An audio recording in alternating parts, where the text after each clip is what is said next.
ये दिन है 17 अगस्त 1988 का। सुबह तो खुशगवार है मगर शायद शाम सोगवार होगी। शाम के 3:51 हुए हैं कि अचानक बहावलपुर से तकरीबन 40 किलोमीटर दूर एक बस्ती लाल कमाल धुएं के बादलों से भर जाती है। इलाके में खौफो हिरास फैल जाता है। बताने वाले बताते हैं कि आसमान और जमीन के दरमियान परवाज करने वाला एक बदकिस्मत तैयारा गिरकर तबाह हुआ था, जिसमें एक ऐसा शख्स सवार था जो गुज़श्ता कई सालों से आलमी ताकतों की आंखों में खटक रहा था। इस तैयारे को क्रैश करवाने में इस्राएली एजेंसी मोसाद का हाथ था या फिर अमेरिकी एजेंसी CIA का। रूस मुलविस था या फिर अल जुल्फकार नामी तंजीम के सरबराह और बेनजीर भुट्टो के छोटे भाई मुर्तजा भुट्टो। इन्फॉर्मोस्कोपी आज एक ऐसी हकीकत से पर्दा उठाने जा रहा है जो आपके कानों ने दूर दूर तक ना सुनी होगी।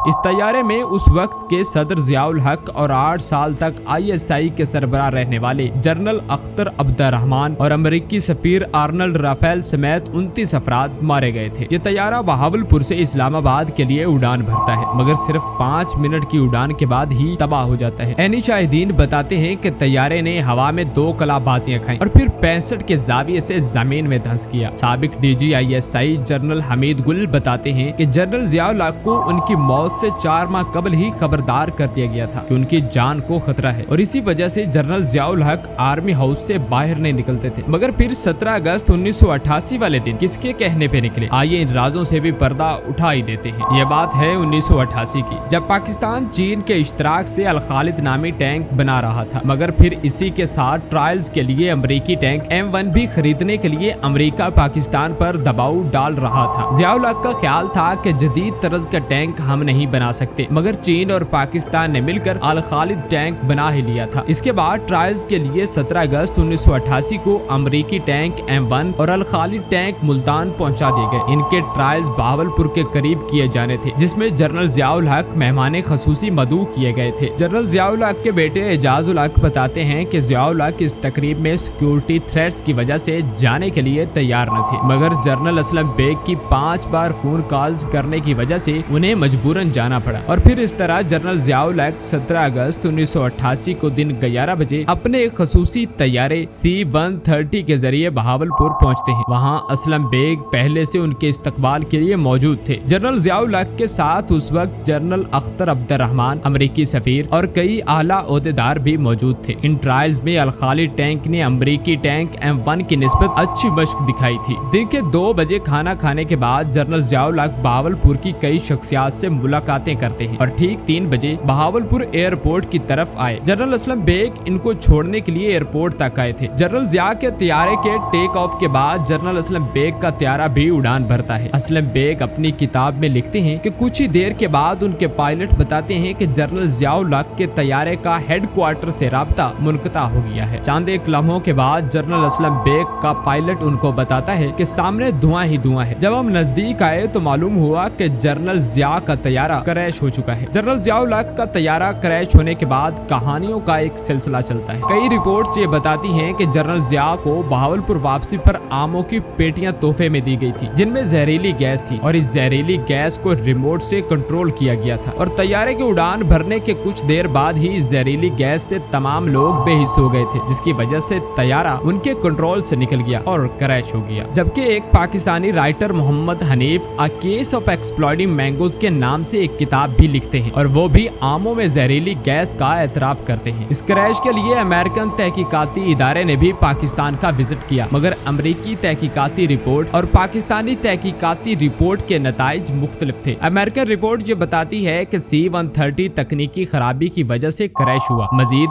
20 से 30 C-130 तैयारों के क्रैश होने की मिसालें भी बताई गई, मगर पाकिस्तानी इदारों की रिपोर्ट्स ने ये बताया कि आमों पर केमिकल्स की वजह से तैयारा क्रैश हुआ। इसके बाद थ्योरीज का एक ऐसा सिलसिला चल पड़ता है कि आखिर ये प्लेन क्रैश करवाया किसने था। कई लोग ये खदशा जाहिर करते हैं कि इस प्लेन क्रैश के पीछे रूस था, क्योंकि जनरल अख्तर अब्दुर्रहमान और जनरल जियाउल हक अफगानिस्तान में रूस के दाखिले के सख्त मुखालिफ थे और अफगानिस्तान को सपोर्ट भी करते रहे थे। जबकि साबिक DGISI हमीद गुल ने एक अमेरिकन अखबार द टाइम्स को बताया कि जियाउल हक के तैयारे के क्रैश होने के पीछे एक बड़ी ताकत थी। लेकिन जियाउल हक के बेटे एजाजुल हक इन दोनों बातों के बरक्स बयान देते हैं। उन्होंने एक बार नेशनल टीवी और एक अमेरिकी जर्नलिस्ट को बताया कि उनको 101% यकीन है कि उनके वालिद जियाउल हक का तैयारा मुर्तजा भुट्टो जो अल जुल्फकार तंजीम के सरबराह थे, उन्होंने क्रैश करवाया था। लेकिन कई इंटरनेशनल सहाफी इस प्लेन क्रैश का इल्जाम इसराइली एजेंसी मुसाद पर भी लगाते रहे हैं। ये प्लेन क्रैश किसने करवाया था, ये गुत्थी आज 36 साल गुजरने के बाद भी नहीं सुलझ सकी। जनरल जिया का तैयारा किसने क्रैश करवाया था? अपनी राय कमेंट सेक्शन में जरूर दीजिएगा।